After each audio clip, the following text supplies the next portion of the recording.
Bom, dando então continuidade à nossa aula de ontem, que foi um quebra-pau, né? Vocês viram aí para quem estava presente. É, a gente basicamente fez apenas matemática, né? Assim, a gente manipulou as equações para chegar na equação da trajetória.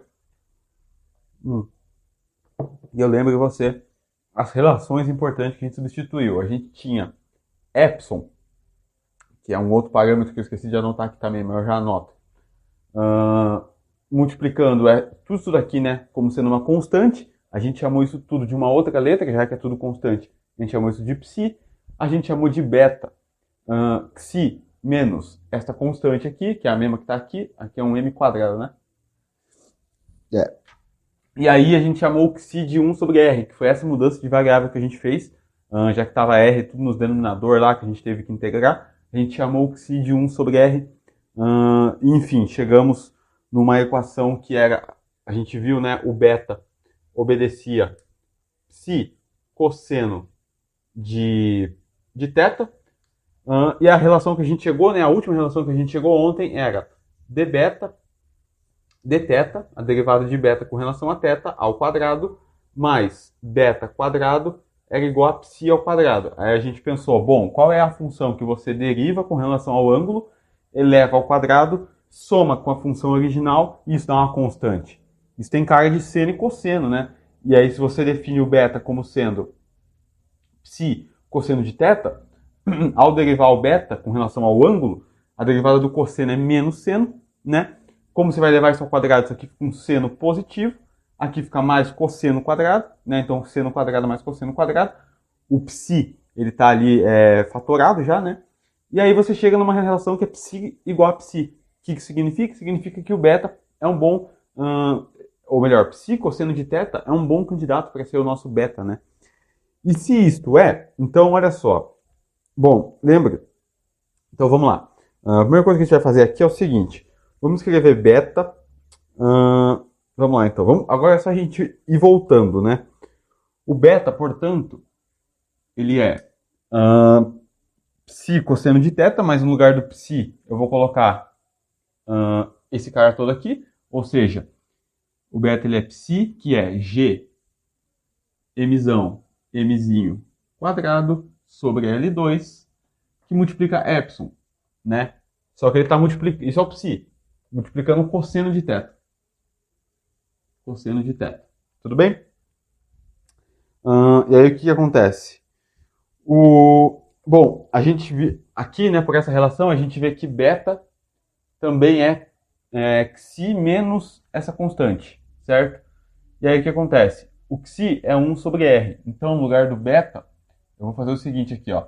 Eu vou colocar, no lugar do beta, eu vou substituir tudo que está aqui do lado direito, ou seja, xi, que é 1 sobre r. Vamos fazendo passo a passo, vai.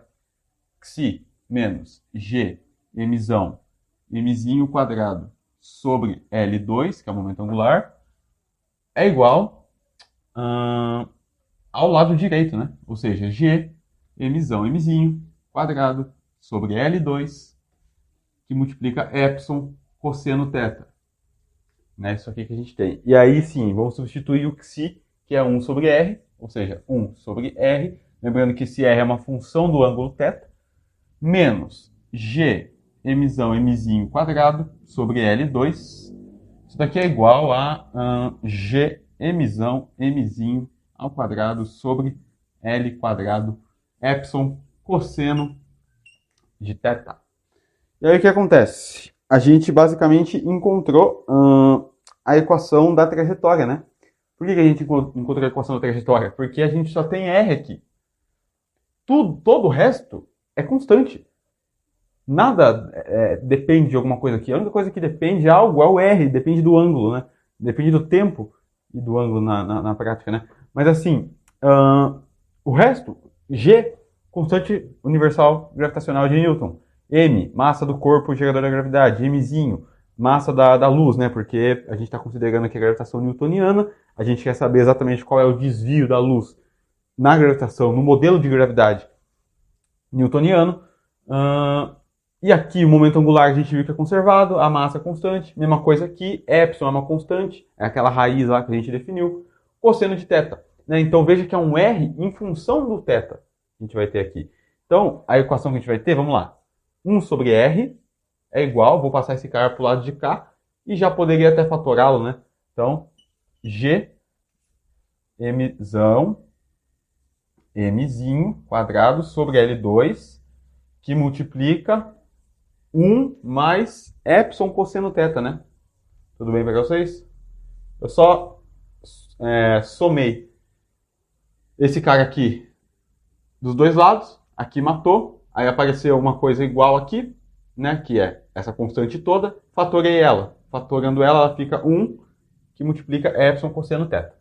Mas eu não quero 1 sobre R, na prática eu quero R, eu sei que R é uma função do ângulo θ, porque está dado em termos do cosseno ali, e portanto, só tirar essa cadeira aqui, daqui que ela está me atrapalhando, e portanto, o que eu tenho é R de θ. Encontramos a equação da trajetória, então. Já que eu inverti, eu vou ter que inverter isso daqui, né? É L2, vou colocar assim, ó, L2, dividido por G, Mzinho quadrado, que multiplica 1 sobre 1 mais epsilon cosseno de θ. Encontramos a equação da trajetória, olha só. Daqui sai tudo, meu amigo. Aí, na verdade, né, assim, na prática, a gente já poderia até calcular qual seria o R mínimo dada essa equação aqui, né? Na verdade, antes eu vou apagar e colocar ela ali em cima, mas essa é a equação da trajetória, então. Encontramos a equação da trajetória, né? O vetor R em função do ângulo θ é dado por isso, claro que isso aqui tem coordenadas polares, né? Então é um pouco mais difícil de ver. Você fala, não estou vendo uma equação da elipse aqui, uma equação da parábola. Mas é porque tem coordenadas polares e aí a gente vai voltando para coordenadas cartesianas conforme for adequado, né? Então, deixa eu só apagar aqui essas relações. O epsilon eu vou precisar copiar de novo, porque esse cara vai ser de extrema importância para a gente falar da energia, né? Porque assim, o que define um estado ligado, ou seja, um estado confinado num campo gravitacional, é a energia que esse corpo tem, enfim, quando ele vem do infinito, ou, enfim. Porque, enfim, a gente vai ver isso quando a gente tratar do epsilon. Deixa eu só colocar aqui, então, fixado a equação da trajetória, que é L2 sobre G Mzinho quadrado, né? Vou colocar assim. Mzinho quadrado, que multiplica 1 sobre 1 mais epsilon cosseno θ. Tá? Isso aqui. E aí, bom, vamos lá. Primeira coisa, né? Bom, qual que seria o R mínimo, então? A distância mínima entre o corpo e o planeta, por exemplo. Vou chamar essa distância aqui de R mínimo. Claro, né? Isso aqui tem uma trajetória, tipo assim. Isso aqui tem uma certa trajetória, uma órbita, mas a distância mínima, se for uma elipse, por exemplo, vamos lá, desenhar aqui, ó. Se for uma elipse, a gente sabe que, isso a gente vai provar, inclusive, mas o Sol, por exemplo, né, ou enfim, o corpo gerador da maior parte da massa do sistema solar está em um dos focos dessa elipse, então a distância mínima é essa daqui, né? É o que a gente chama de periélio, né? Então esse aqui é o R mínimo. Esse aqui seria, portanto, o R máximo, que é o que a gente chama de afélio, né? Periélio e afélio. Quando o corpo está aqui, né? A maior distância entre o corpo e a estrela, por exemplo. Claro que o caso que importa para a gente é o caso em que a luz está tangenciando, né? Mas a gente vai chegar lá. Bom, o R mínimo, olha para essa expressão aqui. O que pode minimizar o R em função do θ? Bom, o que pode minimizar o R é só o cosseno aqui, né? Porque isso tudo aqui é constante. Ou seja, essas coisas aqui, esses termos, eles não mudam nunca. O momento angular é sempre o mesmo, a constante universal gravitacional é a mesma, a massa do corpo em questão é a mesma, a massa da luz é a mesma. 1 é um número, epsilon, né? Epsilon pode mudar, na verdade, mas isso vai depender aqui. Lembrando, né? Epsilon a gente definiu ele como sendo 1 mais 2E L quadrado sobre G emissão, emizinho, quadrado, tudo ao quadrado, tá? Então, o epsilon pode variar se a energia variar, tá? Então, a gente já vai falar dele. Mas vamos lá. Um R mínimo, nesse caso aqui, significa um cosseno igual a 1. Por que significa um cosseno igual a 1? Porque eu vou ter no caso, vamos lá então, no caso do R mínimo, é para quando o cosseno de θ é igual a, vamos lá então, L2 sobre G emissão, emizinho quadrado, que multiplica 1 sobre 1 mais epsilon, certo? Por que é quando o cosseno é 1? Porque se o cosseno for 1, o que a gente vai ter é exatamente 1 mais epsilon. Se o cosseno não for 1, lembrando que o cosseno, né, o cosseno de θ assume valores entre menos 1 e 1, né? Ou seja, qualquer múltiplo de π vai me dar um valor que seja menos 1 ou 1. Dependendo se for ímpar ou se for par, vai dar menos 1 ou vai dar 1. E aí, vamos supor que ele seja menor do que 1. Então, eu vou ter alguma coisa aqui que está multiplicando algo que é menor do que 1, certo? Então, esse cara vai dar menor. Então, eu vou ter 1 mais alguma coisa que é menor. Só que se esse cara aqui é menor, significa que o denominador é maior, certo? Como eu estou considerando o cosseno de θ sendo 1, eu tenho 1 mais epsilon. E 1 mais epsilon é o que deixa o denominador o maior possível, certo? Porque eu só tenho 1 mais epsilon aqui, não tenho 1 mais alguma coisa que seria menor do que o epsilon, né? Quando eu faço o produto epsilon vezes alguma coisa que é menor que 1, e eu somo isso aqui dá um valor, né? O epsilon vezes o cosseno, vamos lá. Epsilon vezes o cosseno de θ. Se o cosseno de θ não for 1, dá menor que epsilon, certo? Se dá menor que epsilon, quando eu faço essa soma, isso daqui não é a mesma coisa que somar 1 mais epsilon, é somar 1 mais alguma coisa que é menor do que epsilon. Tudo bem? Acho que faz sentido, né?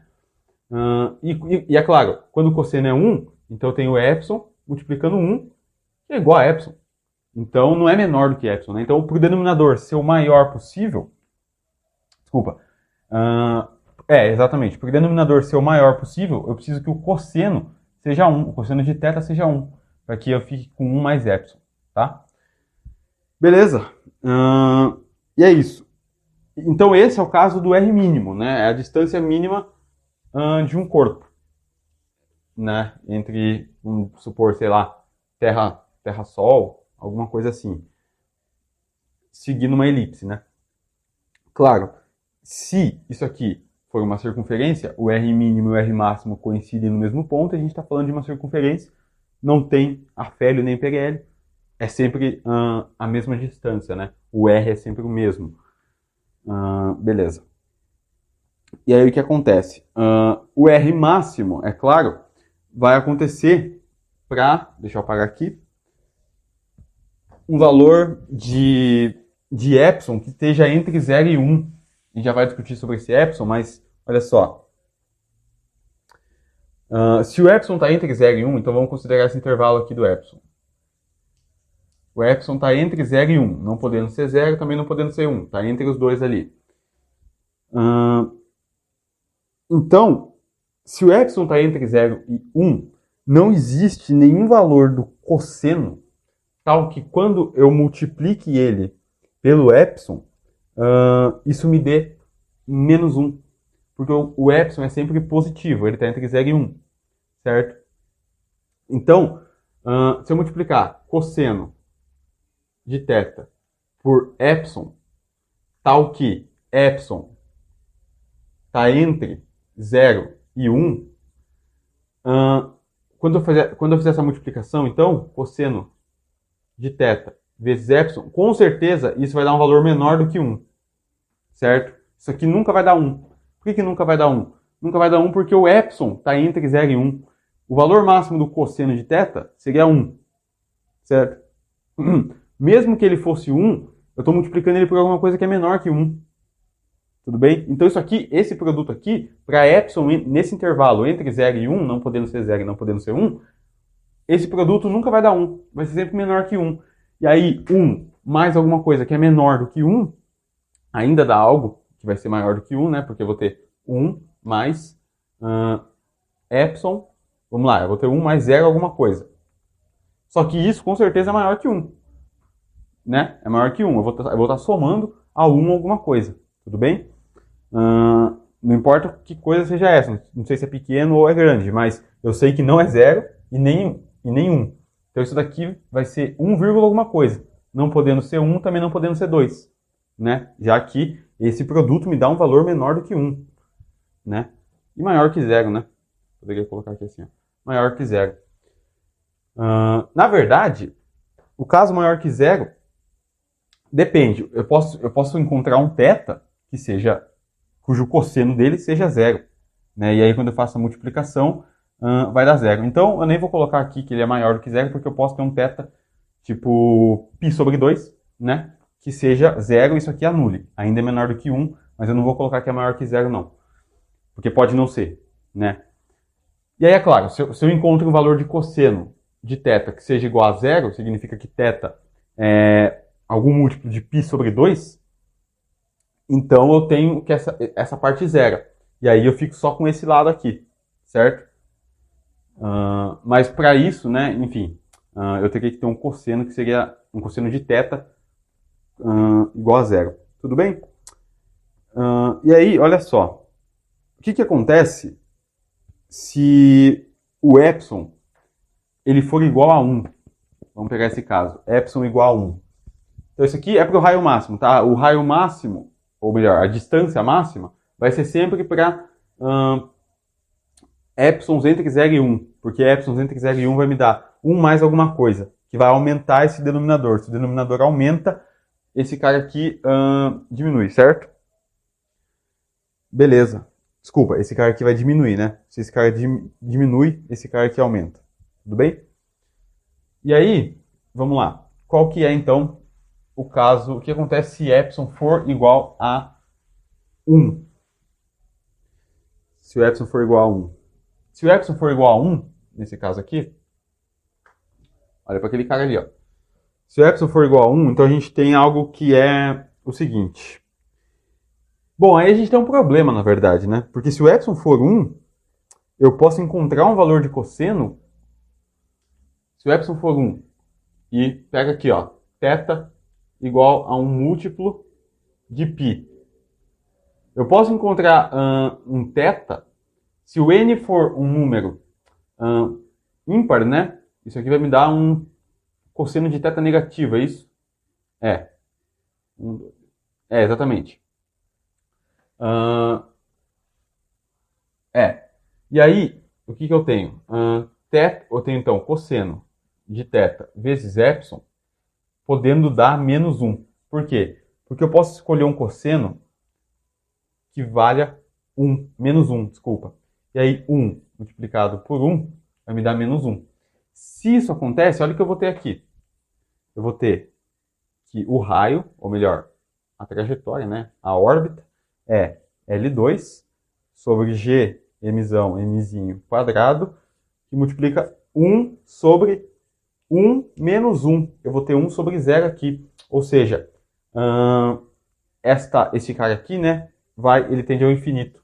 R de θ tende ao infinito se o epsilon for igual a 1. Porque eu sempre posso encontrar um cosseno eu sempre posso encontrar um ângulo cujo cosseno do ângulo vale a menos 1. Né? Basta eu ter um múltiplo de π. Como eu falei, né? O cosseno ele pode assumir valores entre menos 1 e 1. E mais 1, né? Então, eu sempre posso achar um θ que o cosseno vale menos 1. E aí eu mato esse 1 aqui, né? Fica 1 menos 1. E esse cara vai para o infinito. Ou seja, não é um estado ligado, nesse caso. É um estado em que a partícula ela está lá no infinito, ela pode vir, passar, né, pelo corpo, desviar e continuar para o infinito. Tá legal? Mas enfim. Veja que vamos lá. Isso aqui, né? Então, epsilon igual a 1 representa maior ou igual a 1, né? representa órbitas abertas, tá? Então, órbitas abertas são aquelas órbitas que a gente viu, que são as hipérboles, né? Um ramo de hipérbole, uma parábola, por exemplo. Enquanto que, enfim, ó, para epsilon ser maior do que 1, bom, para epsilon ser 1, primeiramente, esse cara tem que ser 0, né? Mas para esse cara ser 0, olha só, o 2 a gente sabe que não é 0, momento angular não é 0, G não é 0, M não é 0, Mzinho também não. O único jeito desse cara zerar pro epsilon ser 1, porque pensa, se o epsilon é igual a 1, significa que só essa parte está valendo, né? Significa que isso aqui é 1 mais 0. Então a energia tem que ser 0. Pro epsilon ser 1, a energia tem que ser 0. E pro epsilon ser maior que 1, a energia tem que ser maior que 1, pô.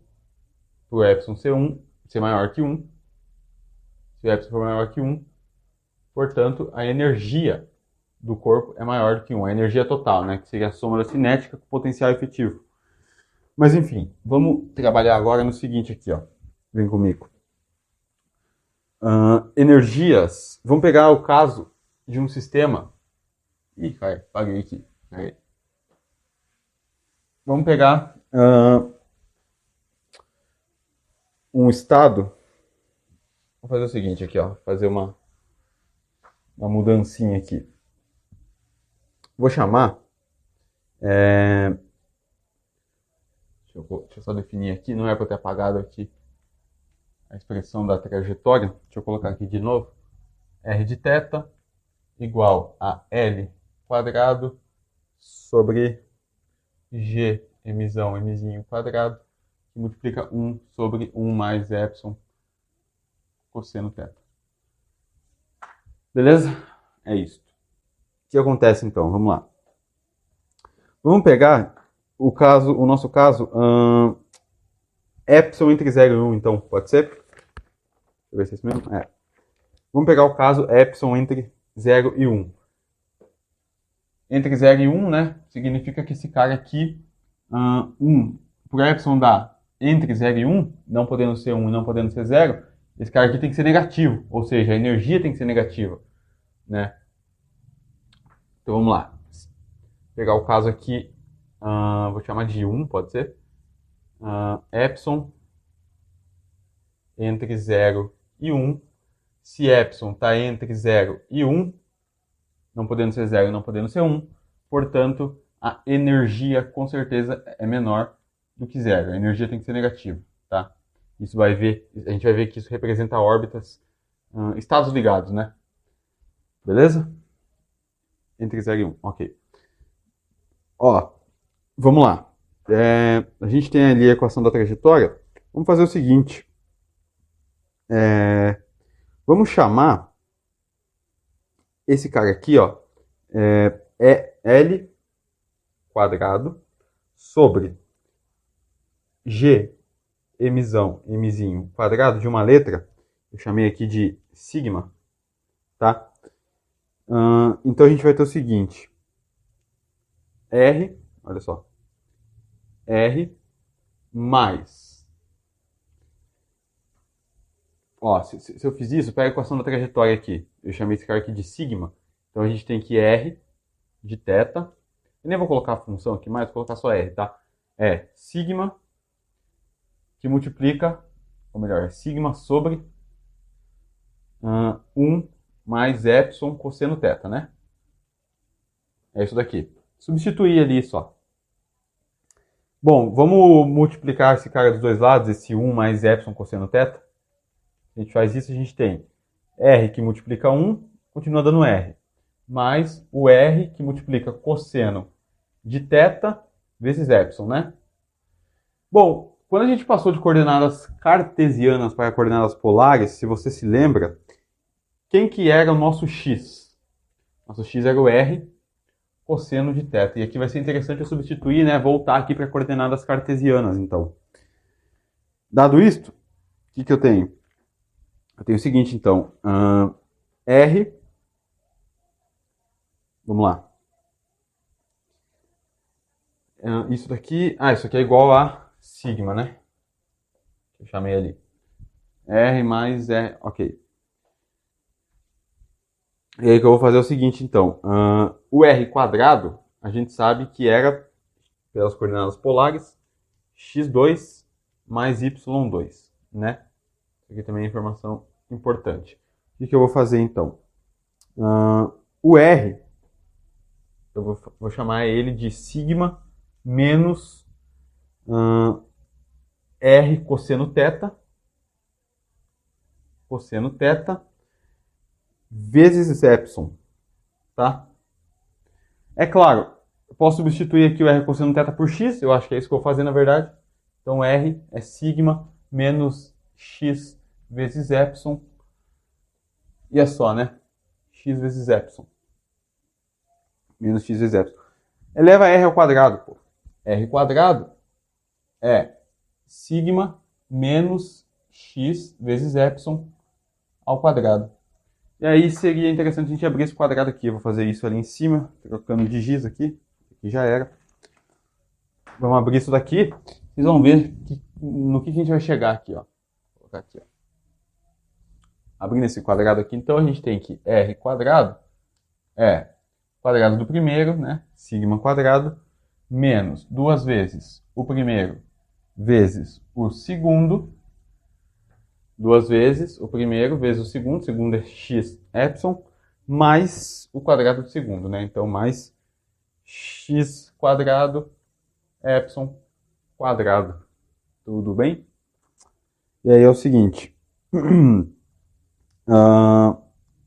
De novo, né? Como o R quadrado é x, aqui, x quadrado mais y quadrado, a gente tem então que x quadrado mais y quadrado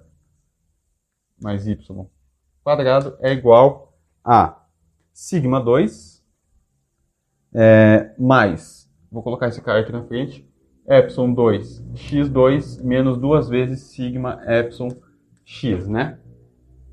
Sigma epsilon x, isso.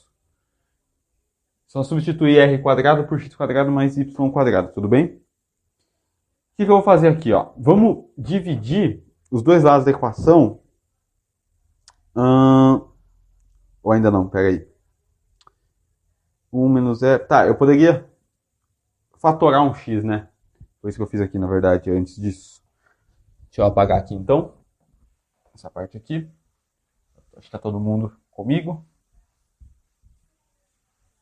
Deixa eu apagar aqui também, depois a gente volta. Isso aqui a gente lembra.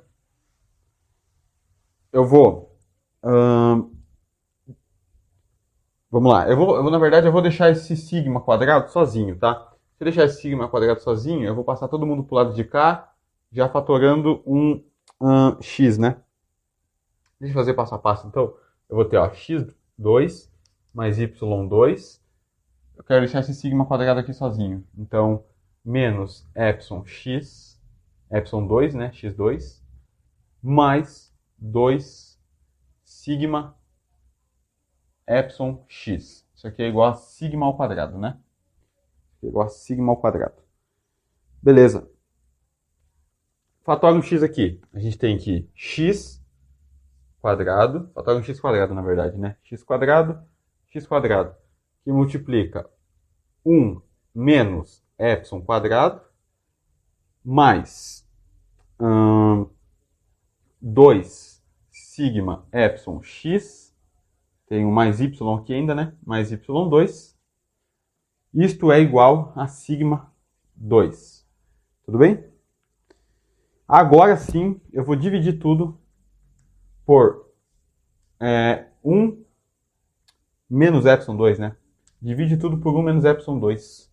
Se eu dividir tudo por 1 menos epsilon 2, aqui morre. Então eu tenho x quadrado mais 2 sigma epsilon x dividido por 1 menos epsilon 2 mais y2 dividido por 1 menos epsilon 2 igual a sigma quadrado dividido por 1 menos epsilon 2. Você fala, por que você fez isso? Bom, na verdade isso aqui vai ficar mais convidativo, né? Pra gente, porque olha só, eu posso fazer o seguinte aqui. Eu posso completar quadrados, né? Como que eu completo quadrado? De novo, isso aqui tem cara de 2 vezes o primeiro vezes o segundo, onde o segundo seria o sigma epsilon, que multiplica 1 menos epsilon 2. Então eu vou somar dos dois lados da equação sigma epsilon sobre 1 menos epsilon 2, tudo ao quadrado. Vai ser o quadrado do segundo. Tudo bem? Completar quadrados, né? Essa técnica aí que a gente já usou uma par de vezes aqui. Eu vou copiar isso daqui em cima, tá? Fazer isso daqui aqui. Deixa eu já apagar isso daqui, ó. Beleza? Deixa eu só deixar essa equação aqui embaixo. Então, o que eu vou fazer, né, é somar esse cara dos dois lados. Então eu vou ter x2 sozinho, mais duas vezes x, eu vou colocar o x na frente para indicar que ele é o primeiro. Então duas vezes o primeiro vezes o segundo seria sigma epsilon, que divide 1 menos epsilon 2 mais y2 mais y2. Ih, aqui não vai caber não, velho. Meu Deus do céu, pega aí, cadê meu plano? Vou fazer o seguinte, ó, vou copiar aqui embaixo mesmo. Ó, soma então, ó. Soma sigma epsilon sobre 1 menos epsilon 2 ao quadrado dos dois lados. Somei do lado esquerdo, do lado direito era sigma 2 sobre 1 menos epsilon 2. Vou somar a mesma quantidade do lado direito. Sigma epsilon sobre 1 menos epsilon 2, tudo ao quadrado. É isso mesmo? Exatamente. Por quê? Porque agora sim, ó, isso daqui é o primeiro, vamos colocar aqui embaixo, vou colocar aqui em cima, na verdade, ó, x2, que é o quadrado do primeiro, mais duas vezes o primeiro vezes o segundo, ó, o segundo aqui, ó, mais o quadrado do segundo. Então, eu vou já escrever isso daqui assim, ó, como x mais sigma epsilon sobre 1 menos epsilon 2, menos, né? Mais duas vezes, não, é mais mesmo. X mais sigma epsilon sobre 1 menos epsilon 2, tudo ao quadrado, né? Só você distribuir que você vai ver que a gente vai voltar nisso daqui. E aí tem esse termo aqui, que é o termo em y, mais y2 sobre 1 menos epsilon 2. Isto é igual ao lado direito, que é sigma 2 sobre 1 menos epsilon 2, que multiplica sigma epsilon sobre 1 menos epsilon 2, todo mundo ao quadrado. Tá bom? Ficamos com isso. Você fala, tá, no que isso ajuda? Na verdade, ajuda em bastante coisa, velho. Primeiramente, vamos fazer aquele MMC de preguiçoso. Na verdade, aqui, ó, esse denominador, ele é o quê? Ele é 1 menos epsilon quadrado ao quadrado, né? Então, eu vou multiplicar aqui para ficar no mesmo pé, no mesmo denominador. Para esse cara aqui ficar ao quadrado, eu tenho que multiplicar aqui em cima por 1 menos epsilon ao quadrado, né? Multipliquei em cima e embaixo por 1 menos epsilon quadrado. E aí eu posso juntar os denominadores. Então, eu fico com... Deixa eu apagar aqui, ó. Vou juntar os dois denominadores, tudo bem? Que é 1 menos epsilon quadrado. 1 menos epsilon quadrado ao quadrado. E aí, esse sigma que multiplica 1 menos epsilon já estava aqui. E aí, que multiplica o sigma... Multiplica, vamos lá, sigma 2 epsilon 2, né? Bom, distribui esse cara aqui. Quando a gente faz isso, a gente tem exatamente, vamos copiar aqui embaixo. Então, deixa eu colocar aqui embaixo. A gente vai ter sigma vezes 1. Na verdade, deixa eu copiar o lado esquerdo aqui antes. X mais sigma epsilon sobre 1 menos epsilon 2. Velho. Que negócio é bruto aqui. Tá até meio perdido. 1 menos epsilon 2. Isso daqui é igual a... Distribui esse sigma aqui, ó. Quando você distribui esse sigma, você vai ter sigma quadrado. Era um sigma quadrado que tinha antes? Foi mal aqui, pessoal. Era um sigma quadrado. Eles nem me avisem. Sigma 2. Olha só. Sigma 2. Que multiplica 1 é sigma 2. Menos sigma 2, que multiplica epsilon 2, sigma 2, epsilon 2, né?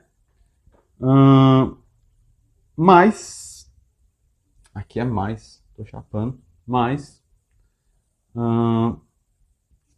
sigma 2, epsilon 2. Na verdade, nem precisava escrever, né? Porque você vê imediatamente que um corta com o outro aqui. E aí sobra só... todo mundo está dividindo 1 menos epsilon 2. Mas enfim, ao quadrado, né? Isso aqui tudo, esse denominador aqui é ao quadrado. Mas enfim, o que importa é que esse cara aqui matou com esse. E aí a gente ficou do lado direito com sigma 2 sobre 1 menos epsilon 2 ao quadrado. Beleza? O que eu vou fazer então? Vamos lá aqui. Bom, o lado esquerdo eu vou deixar como tá. Eu vou dividir a equação inteira por sigma 2. Então, vamos lá, divide a equação inteira por sigma 2 sobre 1 menos epsilon 2 ao quadrado. Por quê? O lado esquerdo fica 1, né? O lado esquerdo fica 1. Bom, se eu vou dividir tudo por sigma 2 sobre 1 menos epsilon 2 ao quadrado, é a mesma coisa que multiplicar pelo inverso. Então, o nosso lado esquerdo vai ficar x, vamos lá, vai ficar 1 menos epsilon 2 ao quadrado sobre sigma 2, né? Que multiplica x mais sigma epsilon sobre 1 menos epsilon 2, tudo ao quadrado. Tudo bem? Beleza. Mais, né? Aí aqui eu vou ter que multiplicar também pelo inverso de sigma 2 sobre 1 menos epsilon 2 ao quadrado. Então, vai aparecer 1 menos epsilon 2 ao quadrado sobre sigma quadrado, que multiplica y, agora, y2, sobre 1 menos epsilon 2. Olha que maravilha, já matou aqui, ó. Vai matar um desse com um desse. E aqui vai ficar 1, né? Porque eu dividi exatamente pelo mesmo cara. Então, igual a 1. Né? E aí, acontece que um quadrado desse morre com um cara desse. A gente tem só 1 menos epsilon 2 que multiplica y sobre sigma. E aí eu vou reescrever isso aqui de uma forma um pouco mais adequada, né? Igual gente. Ali em cima. Beleza? Pode ser? Eu vou apagar isso aqui, tudo aqui. A gente já sabe que a gente está analisando um caso de epsilon entre 0 e 1. Ou seja, energia menor que 0. Eu já volto com todas essas definições nossas aqui. Para a gente discutir o potencial, o gráfico da energia, né? O que acontece então é o seguinte. A gente tem aqui, copiar o que a gente tinha. Vamos lá. A gente tem, na verdade, x mais sigma epsilon sobre 1 menos epsilon quadrado, tudo ao quadrado. Isso aqui está dividido por sigma 2. Na verdade, eu posso colocar assim, ó, sigma sobre 1 menos epsilon 2, tudo ao quadrado. Né? Isso aqui é o primeiro cara que a gente tem. Mas, aí, 1 menos epsilon 2 matou com um dos 1 menos epsilon 2 ali, né? Então a gente ficou só com y2 sobre 1 menos epsilon 2. Né? Não, desculpa, era 1 menos epsilon 2 em cima, né? O quadrado estava em cima, então era y2 que multiplica 1 menos epsilon 2 sobre sigma 2, né? Era isso que a gente tinha. Isso sim igual a 1. Agora, olha só, eu vou reescrever esse epsilon aqui de um jeito diferente. Ele está no numerador. Eu posso escrever isso daqui no denominador do denominador como raiz e elevar tudo ao quadrado. Posso ou não posso? Fala, como assim? Olha só, se liga. Esse cara aqui, ó, repete ele. Então a gente tem x mais sigma epsilon sobre 1 menos epsilon 2, tudo ao quadrado, dividido por sigma sobre 1 menos epsilon 2, também ao quadrado. Mas, aí no lugar do y, olha o que eu vou escrever. y2 dividido por sigma 2 dividido por 1 menos epsilon 2. Por quê? Porque quando... Isso aqui é divisão de fração, né? Repete a primeira e multiplica pelo inverso da segunda. O inverso da segunda seria 1 menos epsilon 2 aparecendo no denominador. Ou seja, isso daqui que eu tinha aqui. Como eu quero escrever esse cara inteiro, que está aqui, ao quadrado, eu tenho que tacar-lhe uma raiz aqui, né? Porque quando esse quadrado bater aqui, ele vai anular a raiz e vai voltar a ser o que era antes. Então eu vou reescrever isso daqui assim, ó. Sigma 2 sobre raiz de 1 menos epsilon 2. E aí eu vou levar todo mundo ao quadrado. E isso é igual a 1. Isso aqui é igual a 1, pô. E finalmente, nós conseguimos. Você fala, como assim finalmente nós conseguimos? Isso daqui, meu amigo, é a equação. Nossa senhora, até arrepia. Equação da elipse, perdão. Da elipse. É a equação da elipse, pô. Você fala, não tô vendo uma elipse. Pô, a equação da elipse não é isso daqui, ó. É x do centro, é o x menos o x do centro ao quadrado, né? Bom, vamos lá. Vou escrever a equação da elipse em forma cartesiana aqui. X menos x do centro ao quadrado sobre a ao quadrado, né? Mais y menos y do centro ao quadrado sobre b ao quadrado, né? E isso não é igual a 1. Não é igual a 1? Quer dizer, isso aí foi uma pergunta. Isso é igual a 1, não é igual a 1? Isso aqui é a equação da elipse. Olha só o que a gente tem aqui. A gente tem a mesma coisa. Quem que é o nosso que está fazendo o papel do a ao quadrado aqui? O sigma sobre 1 menos epsilon quadrado. Ao quadrado, né? Quem está fazendo o papel do b ao quadrado aqui? O sigma quadrado sobre a raiz de 1 menos epsilon quadrado. E é exatamente a mesma equação. É claro, no caso da elipse, né? Então ela está com o centro em x. Ou melhor, ela tem centro em sigma epsilon. Porque o x está somando aqui, né? O y está sozinho. Então a gente já sabe que o y dela aqui é zero.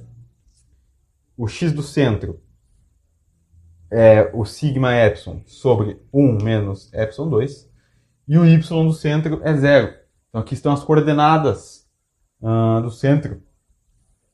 Do x do centro, né? E do y do centro. Como o y está sozinho aqui, né? Significa que o y do centro é zero. X do centro é esse cara todo aqui. É o sigma epsilon sobre 1 menos epsilon 2. Você fala, não acredito, velho. Então, o que a gente tem aqui, velho, é uma equação da elipse. Olha só. Acabamos de provar aqui a lei, a primeira lei de Kepler, né? A lei das órbitas. Porque olha só, o B, para quem não sabe, ó, vamos lá, vamos traçar aqui as nossas coordenadas. Aqui está o X, aqui está o Y.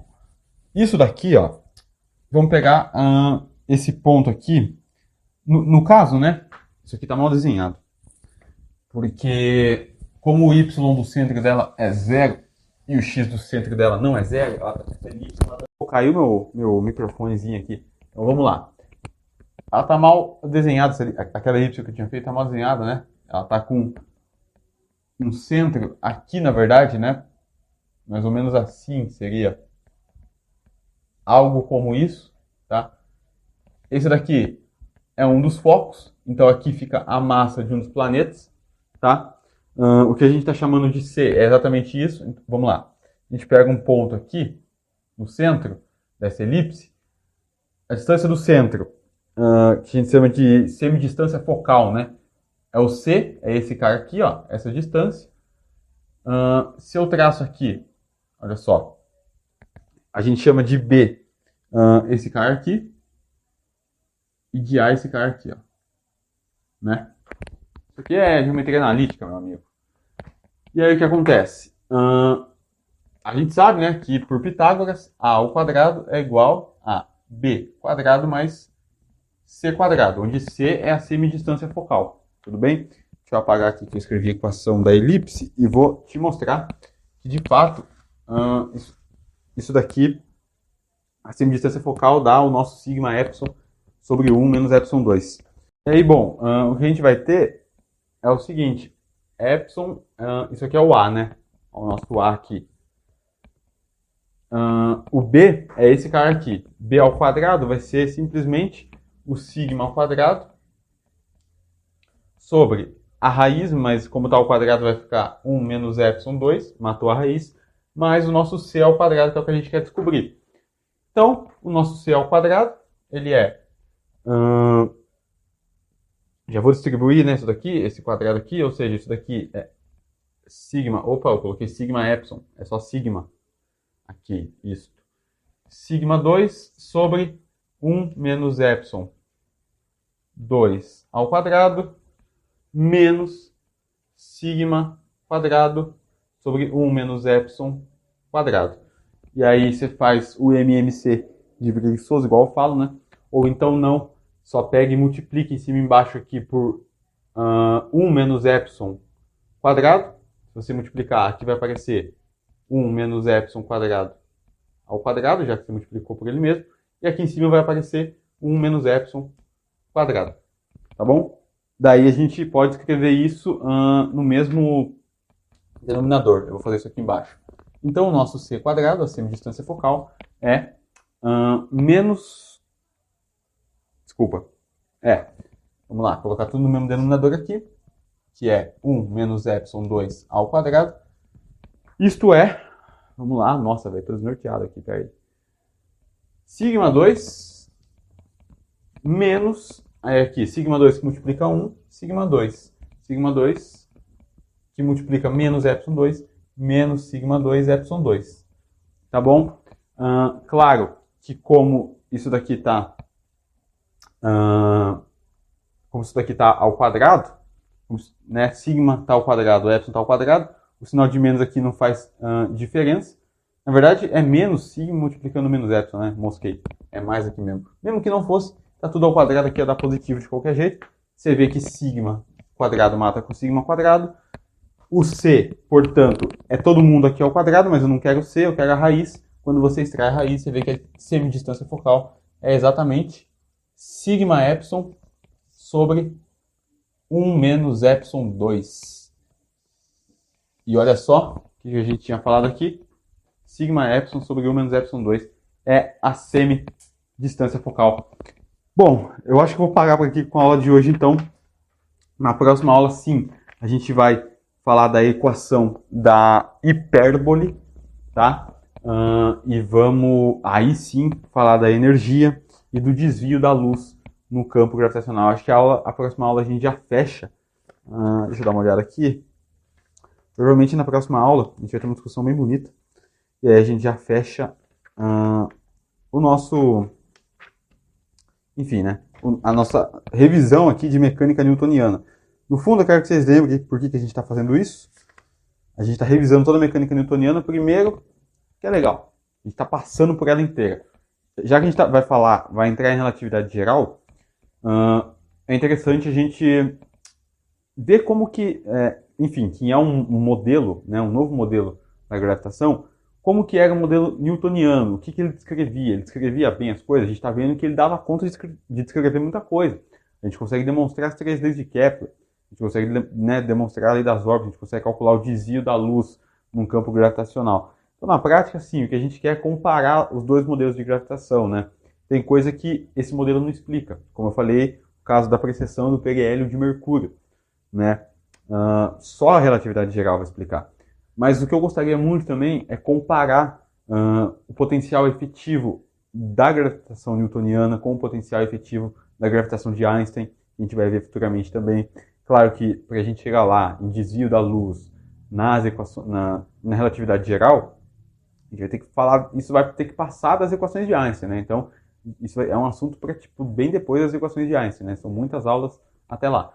Mas a gente vai guardar isso e vai comparar, tá? Na prática, vocês vão ver que a distância é muito pequena, a diferença é muito pequena entre o desvio da luz nesse modelo da gravitação do Newton e no modelo do Einstein, né? E de fato o modelo do Einstein está certo, mas isso significa que a gente não use mais gravitação newtoniana, né? A gente usa gravitação newtoniana para mandar satélite orbitar a Terra ou foguetes para a Lua, ainda, né? Sem precisar do rigor da relatividade geral. Mas enfim, é muito interessante, tem todo esse formalismo por trás, né, que é Como eu falei, poderia fazer por mecânica lagrangiana, mas não. Vamos fazer na raça aqui mesmo, né? Usando as leis de Newton apenas, mecânica, a formulação newtoniana da mecânica, para a gente falar da gravitação. Então, bom, na aula de hoje, a gente provou, na aula retrasada, a gente provou a segunda lei de Kepler, que os planetas varrem áreas iguais em tempos iguais.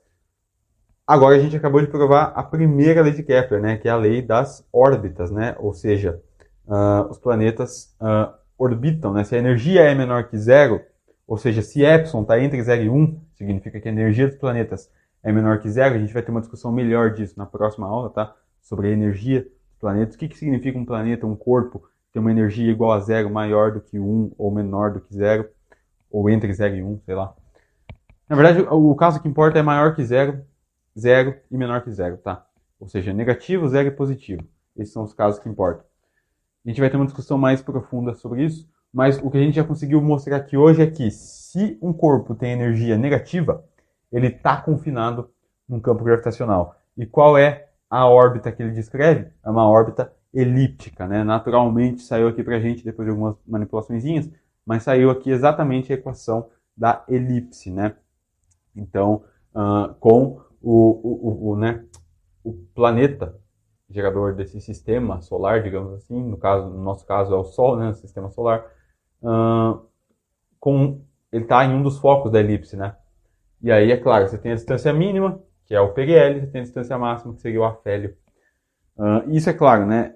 Vale para qualquer sistema solar ou qualquer estado ligado, né? Sempre vai ser uma elipse, por mais que chegue perto disso, por mais que a excentricidade dessa elipse seja muito pequena, ela com certeza não é uma circunferência, né? Mas enfim, a gente vai ver também o caso da circunferência. O caso da circunferência, na verdade, é o caso mais simples. É o que x quadrado mais y quadrado é igual ao r, né? E é bem tranquilo de ver isso na própria equação da elipse, tá? Mas, enfim, isso fica para a próxima aula, beleza? Então é isso. Valeu, falou e